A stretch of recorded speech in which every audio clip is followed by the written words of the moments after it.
Bienvenue dans le cadre de cet échange dans votre espace La Voix de l'environnement face à Raoul. Ce jour face à Raoul, Dr Florence Pala, elle est coordonnatrice du projet de renforcement et institutionnalisation de l'OFAC, en sigle RIOFAC. Docteur, bonjour. Bonjour, monsieur Raoul. Mais alors, qu'est-ce que le RIOFAC? Alors, le RIOFAC, c'est le projet de renforcement et d'institutionnalisation de l'Observatoire des forêts d'Afrique centrale. Donc, l'Observatoire des forêts d'Afrique centrale, c'est la cellule technique de la Commission des forêts d'Afrique centrale, COMIFAC. Donc, nous avons pour mission d'apporter un appui à cette cellule en tant que, justement, observatoire et dans les missions régaliennes de collecte, d'analyse et de publication de l'information. Et quelles sont les prérogatives qui sont dévolues comme activité pour cette structure? Alors, un observatoire, c'est d'abord à la base un système d'information. Donc, on a un axe pour justement développer, améliorer les systèmes d'information qui sont en place. Et dans le cadre de la première phase donc, de ce projet RIOFAC, nous avons consolidé ce qu'on appelait la plateforme analytique. Donc, cette plateforme analytique est composée de différents modules. Donc, on entend par module des bases de données thématiques. Et comme nous sommes par exemple dans le cadre de ce premier congrès des parcs africains, on a un module spécifique pour suivre les aires protégées, tant en termes d'évaluation de l'efficacité de gestion qu'en termes de quels sont les projets qui sont réalisés dans les aires protégées, par qui, les montants, les thématiques, tout ceci en lien avec le plan de convergence qui est le document d'orientation justement de l'institution qui porte cet observatoire. Et l'observatoire aussi dans ses missions régaliennes s'assure d'avoir des données de qualité. Et qui dit donc données de qualité dit collecte de données, donc c'est une activité aussi importante et qui s'appuie sur les acteurs nationaux et en particulier la porte d'entrée de la COMIFAC dans les 10 et maintenant les 11 pays membres que sont les coordinations nationales de la COMIFAC. Il y a aussi cette mission de transformer donc les données en informations et en particulier le cœur de l'observatoire, ce sont 2 publications actuellement. L'état des forêts, qui a démarré depuis 2006, et l'état des aires protégées, dont la première publication a été en 2015 et celle de 2020. Et la dernière publication aussi en date, c'est l'état des forêts 2021.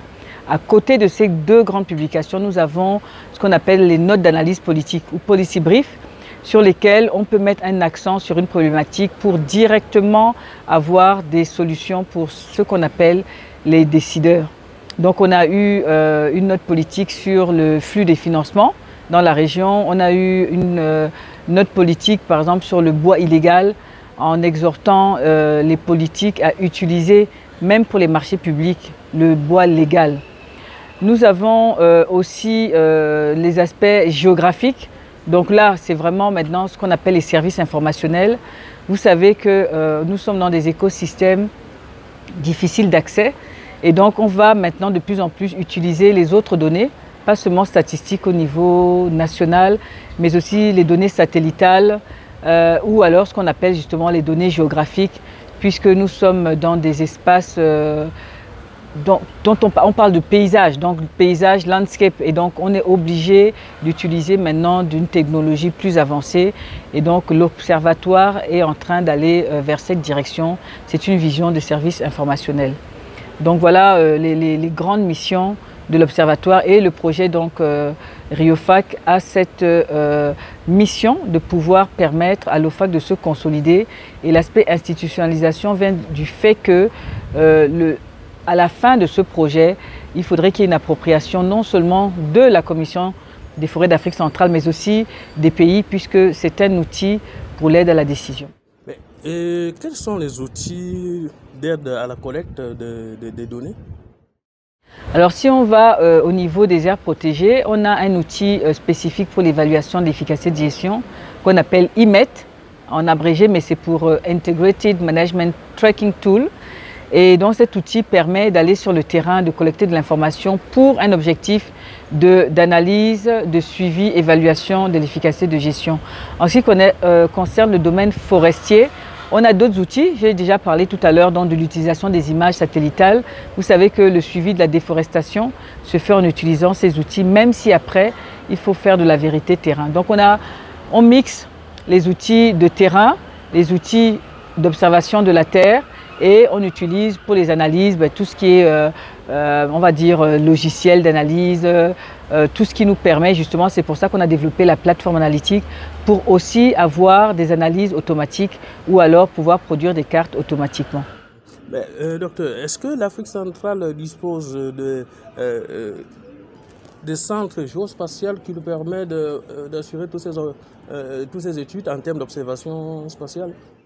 Alors vous savez qu'il y a donc 11 pays dans l'espace Comifac et il y a un pays en particulier, le Gabon, qui a justement cette agence spatiale dont vous faites mention, l'AGEOS. Et justement, un des rôles de l'AGEOS, c'est justement de pouvoir acquérir des images satellitales au service de la région. Donc nous avons déjà cet instrument au niveau régional et d'ailleurs nous travaillons en collaboration avec l'AGEOS puisque comme vous le savez, l'Observatoire n'a pas de données. L'Observatoire a par contre des partenariats avec des pourvoyeurs de données. Donc l'AGEOS, qui est l'agence spatiale, est un de ses partenaires pour des données spécifiques qui sont les données satellitales. Et à quoi est destiné justement le fruit, les résultats de ces recherches? Alors c'est au-delà de la recherche. Comme je disais, l'Observatoire, en particulier l'OFAC, qui est donc cette cellule technique de la Commission des forêts d'Afrique centrale, est un outil pour l'aide à la décision. On entend pour aide à la décision, vous savez qu'on parle beaucoup de l'aménagement du territoire. Si vous voulez aménager, il faut savoir qu'est-ce qui existe, où ça existe, qui fait quoi où. Et donc l'Observatoire doit aider justement à cette prise de décision. Et la prise de décision peut se faire de différentes manières. Au-delà des publications, comme on a dit, on peut faire justement les notes d'analyse politique parce que vous savez, si on prend une thématique spécifique, l'arrêt de l'exploitation forestière, au lieu d'en parler de façon globale ou de façon théorique, il faudrait avoir des études de cas dans chaque pays parce que chaque pays va réagir de différentes façons. Donc on a aussi ce rôle sur la base de données de pouvoir justement aider à la décision. Qui a fait quoi sur la base des leçons apprises aussi, donc pouvoir partager les connaissances puisque nous sommes 11 pays dans la région et certains pays ont un accent sur certaines thématiques. Puisque dans les 11 pays, il n'y a pas que des pays forestiers, il y a des pays qui sont savanicoles. Donc ça permet en fait d'avoir au niveau régional, et d'ailleurs c'est aussi la raison d'être de la Comifac, l'harmonisation qui permet justement d'avoir une vue globale sur les différents écosystèmes et de pouvoir prendre des décisions en fonction qu'on soit dans un écosystème de montagne, de savane, de forêt, marin. Donc c'est vaste, quoi. Donc cette aide à la décision doit vraiment se faire à partir des données et donc c'est vraiment important d'avoir des données de qualité. Donc c'est aussi une des missions de l'Observatoire de s'assurer des données de qualité, de les faire valider au niveau national afin que quand c'est publié, tout le monde soit sûr qu'il y a une crédibilité par rapport à ce qui est dit par les décideurs et par ce qui est lu, par ce qui est produit. Vous avez tantôt cité les ouvrages que vous avez pu accompagner en termes d'élaboration, l'état des aires protégées et tout récemment l'état des forêts d'Afrique centrale. Tout en commençant par l'état des aires protégées.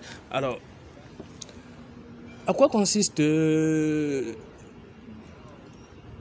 collectes dans le cadre de la rédaction de cet ouvrage? Quels sont justement les acteurs qui sont impliqués et à quoi est-ce qu'elle consiste? Oui, ça c'est aussi une bonne question parce qu'il y a aussi l'axe de renforcement de capacité. Donc ces publications permettent pour nous de renforcer les capacités donc, des acteurs de la région, puisque vous savez que publier un état des aires protégées ou un état des forêts, c'est un processus. Donc qui dit processus, ça veut dire qu'il y a des acteurs au départ. Et ces acteurs, ce sont les experts de la région. Donc l'effort qu'on est en train de faire, c'est d'impliquer au maximum les experts de la région. Et pour pouvoir produire donc, ce type de publication pour la décision, il faut aussi collecter de la donnée. Donc c'est un processus de collecte de données, mais aussi de rédaction, d'analyse de perspective. Et donc, c'est multi-acteurs, multisectoriel. Vous avez vu les thématiques de l'état des aires protégées. On a voulu que ce soit une publication apaisée, la transhumance, sans qu'on ne soit dans les conflits, les industries extractives, en même temps les conflits hommes-femmes, qui, il y a 5-10 ans, on en parlait de façon, on va dire, on opposait la conservation et le développement. Donc, on essaie justement d'aborder des sujets qui permettent à chaque acteur de se retrouver et surtout à adresser ce qu'on appelle les défis de la région. Conserver, oui, développer, oui, mais comment justement mettre ensemble ces deux concepts, puisque nous sommes dans des régions qui sont vraiment avec des ambitions de développement. Et qu'est-ce qu'on retient en termes de résumé sur l'état des aires protégées d'Afrique centrale? C'est se dire, est-ce que les aires protégées en Afrique centrale en termes de gestion sont totalement ont reçu des avancées assez considérables? Est-ce également les organisations qui œuvrent dans la sous-région en accompagnement dans les politiques de lutte contre le braconnage et autres sont également ont des résultats dans le cadre de ces actions? Alors, la compilation résumé de cet état d'air protégé, qu'est-ce qu'on peut en retenir? Alors, ça c'est aussi une question pertinente dans le sens où quand on parle de documents pour la décision, effectivement, qu'est-ce qu'il en ressort? Donc on a fait l'effort de pouvoir écrire cette publication en formulant des recommandations.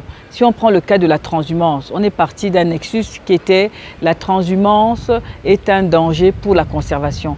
Non, il faut analyser les problèmes avec plusieurs axes. Donc, en résumé, si vous voulez, cet état des aires protégées, d'abord d'entrée, ont permis de dire combien finalement il y a d'aires protégées en Afrique centrale. Donc, on parle de 206 aires protégées. Cet état des aires protégées nous a aussi permis de se rendre compte qu'en fonction des pays, ce qu'on appelle aires protégées dépend d'une catégorie dite UICN et ne sont pas souvent considérées comme aires protégées. Donc, ça permet aussi de montrer que dans la région, l'effort qui est demandé aux pays existe. Il y a certains pays qui ont dépassé, qui ont atteint l'objectif d'Aichi, qui était fixé pour les zones terrestres, pour les zones marines. Là, vous savez qu'on est en train, ce n'est pas encore adopté, de parler du 30-30. On voit qu'il y a même certains pays qui ont déjà atteint cet objectif. Et donc, cette publication permet, en un mot, d'avoir l'État. Comme on dit, l'État, c'est-à-dire que les pays peuvent se dire, nous avons atteint, nous n'avons pas atteint, et qu'est-ce qu'il faut faire? Mais on ne peut pas se contenter d'aller dans l'arène au niveau international, même au niveau régional, et de pouvoir adresser, comme on dit, les défis, sans savoir déjà finalement quels sont les défis et où sont les défis. Donc en fait, cette publication sert à cela, à savoir qu'est-ce qui existe, qu'est-ce qui est fait en fonction des différents défis que nous avons dans la région. Et je voudrais quand même insister sur le fait que comme nous savons que nous sommes dans une région en plein développement, donc ces publications en fait servent quand même à nos décideurs de connaître et d'avoir en leur possession ce qu'on appelle la connaissance de leur capital naturel. Puisque le développement, c'est vrai que ce sont les infrastructures, c'est vrai que c'est comme on dit l'économie marchande, mais aussi maintenant la question c'est quelle est la valeur de notre capital naturel. Donc c'est pour ça aussi que cette décision, cette publication permet d'aller plus loin. Donc on est même en train de se poser la question de savoir, au-delà de l'état des aires protégées, de l'état des forêts, est-ce qu'on ne devrait pas directement maintenant penser en termes de perspective sur ces zones protégées de conservation de forêts? Et revenons au second ouvrage, l'état des forêts d'Afrique centrale. Je pense que c'est beaucoup plus là que l'Observatoire devrait intervenir avec justement les résultats des études géospatiales. Alors, comment est-ce qu'elle est élaborée et quelles ont été justement les contributions des différentes catégories d'acteurs œuvrant dans le domaine forestier pour l'aboutissement, la publication d'un tel ouvrage? Donc, j'ai parlé tantôt de l'état des aires protégées. L'état des forêts suit le même processus, c'est-à-dire qu'on identifie les thématiques en fonction donc des défis actuels, puisqu'on essaie d'intéresser justement les problématiques qu'on a dans la région. On a aussi des experts régionaux qui interviennent. On a des organisations nationales, internationales, et en particulier sur les forêts, vous savez que nous sommes dans un processus global, donc on va faire intervenir la FAO, on va faire intervenir tout ce qui sont les ONG, par exemple de certification, en fonction des thématiques dont tous les acteurs sont impliqués dans le processus de rédaction, de réflexion, d'identification des thématiques. Et il ne faut pas oublier aussi le niveau national, puisque quand vous avez une publication, il faut que les thématiques que vous adressez correspondent effectivement aux besoins ou aux défis des pays. Donc on est toujours dans des processus de rédaction, puisque ce sont des publications scientifiques. J'ai parlé tantôt de crédibilité, donc il y a une validation, une légitimité scientifique lorsqu'on publie ces ouvrages.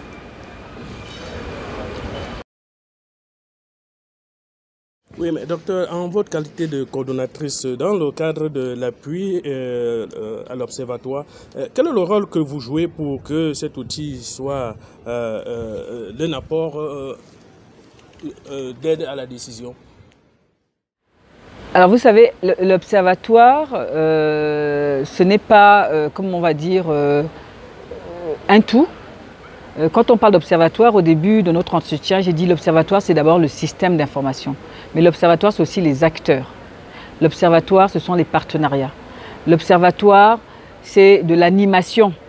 Donc, mon rôle premier, c'est animer justement tout ce triptyque pour que justement on puisse avoir ces résultats que sont les publications, que sont les plateformes, que sont les outils dont j'ai parlé au début de notre entretien. Donc, j'ai le rôle de pouvoir mettre ensemble l'équipe technique, donc il y a cette mission de développer les outils, cette mission de gérer les données, de vérifier la qualité.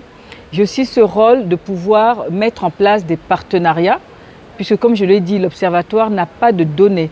L'Observatoire a des pourvoyeurs de données et ces pourvoyeurs de données, pour qu'on pérennise l'activité de collecte de données, il faut qu'il y ait des mémorandums d'entente. Et dans ces mémorandums d'entente, il s'agit de pouvoir échanger de la donnée. Donc même si nous, on reçoit de la donnée et qu'on la transforme en information, il y a cette nécessité justement de pouvoir avoir la reconnaissance de ceux qui ont permis à l'Observatoire d'avoir ces données et surtout de pouvoir partager l'information qui a été produite. Un autre rôle, et justement RIOFAC pour institutionnalisation, c'est de pouvoir s'assurer qu'au-delà d'un ou plusieurs appuis à l'Observatoire, qu'ils puissent avoir une pérennité.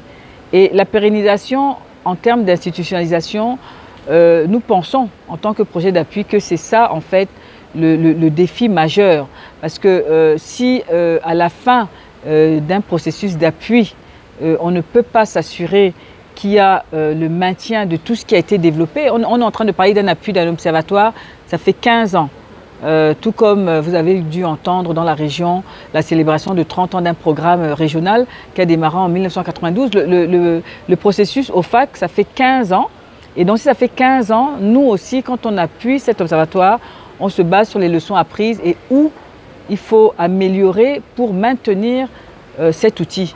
Et donc ça aussi, c'est un rôle important pour s'assurer que les partenariats sont solides, sont durables et que les financements, effectivement, puissent être pérennes, puisque l'Observatoire, au-delà d'être un système d'information, nous avons besoin de ressources humaines, nous avons besoin de matériel. Vous savez que le matériel qu'on utilisait il y a 15 ans n'est plus le même actuellement. L'innovation, vous avez parlé des images satellitales. Heureusement que dans la région, on a une agence spatiale, mais en fonction de ce que vous voulez observer, vous allez parler des images à très haute résolution. Donc, il y a une panoplie d'outils, de ressources dont l'Observatoire a besoin pour pérenniser ses missions.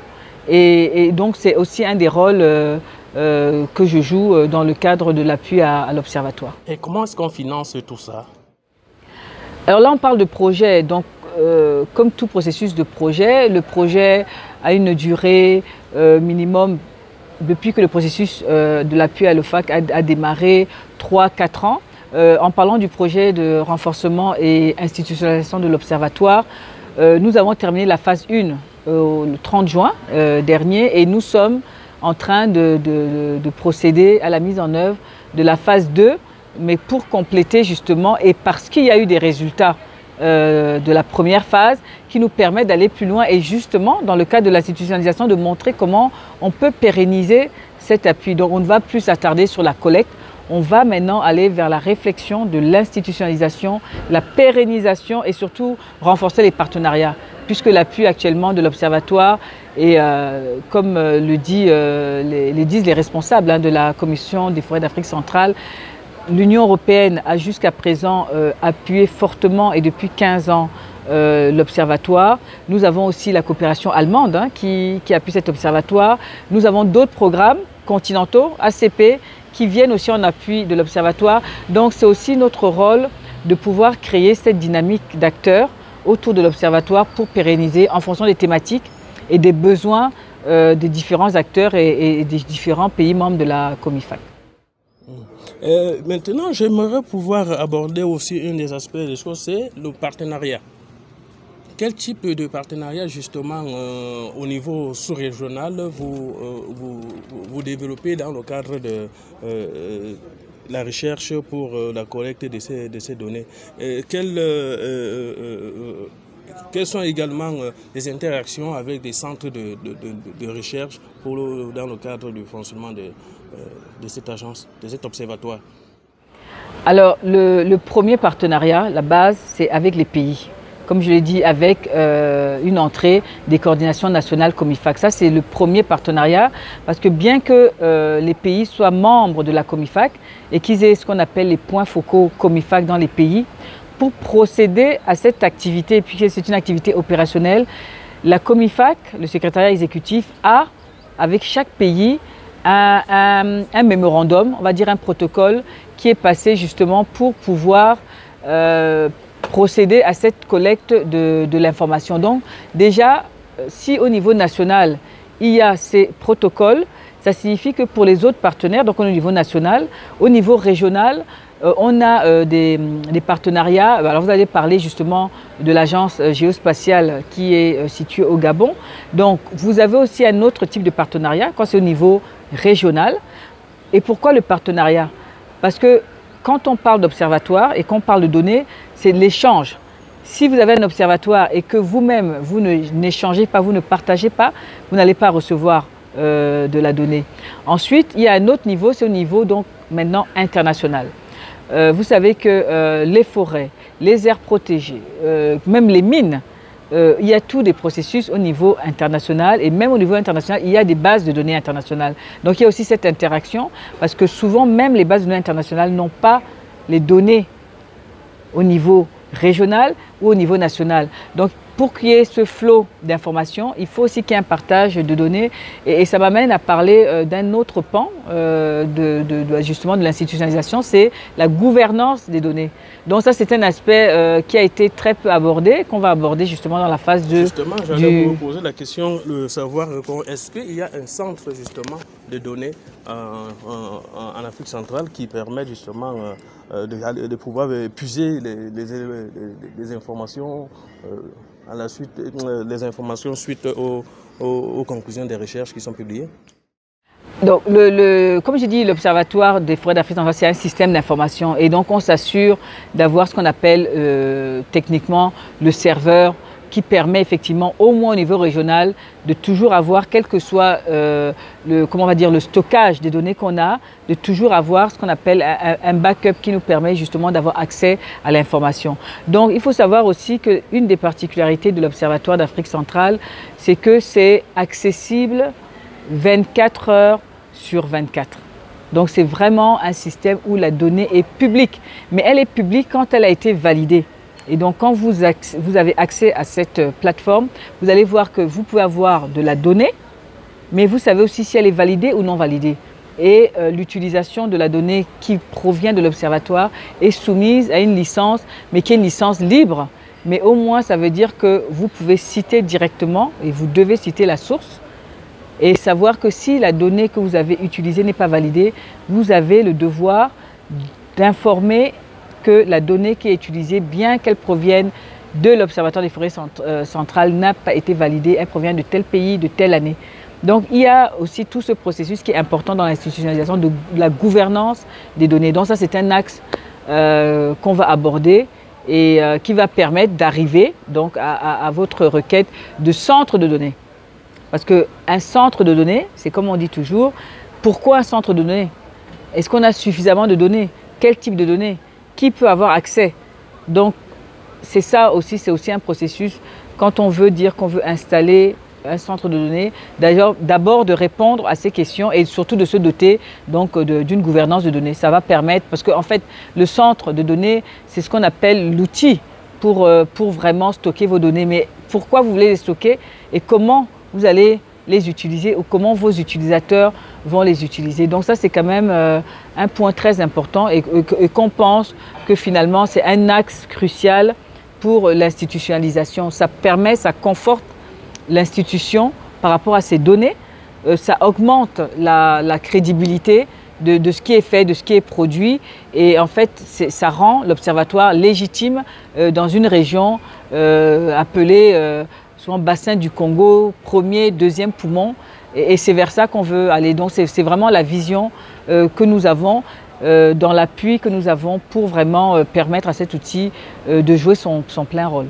En conclusion, quelle est la feuille de route justement de l'Observatoire dans les années qui suivent? Mais on peut dire à court terme, 2024, à court terme c'est ça, c'est-à-dire qu'il faudrait qu'on arrive à cet objectif de gouvernance de données. Il faudrait qu'on arrive à cet objectif d'améliorer les partenariats. Il faudrait qu'on arrive à cet objectif de pérennisation. Et la pérennisation, c'est aussi un processus. Donc évidemment, ce sont les financements, mais c'est surtout de garder, mobiliser les partenaires et surtout de pouvoir mobiliser d'autres partenaires. C'est vraiment ça d'ici 2024. C'est ça vraiment la feuille de route. Merci docteur. Je rappelle que vous êtes coordonnatrice du projet de renforcement et institutionnalisation de l'Observatoire pour les forêts d'Afrique centrale en cycle RIOFAC. Je vous remercie, monsieur Raoul.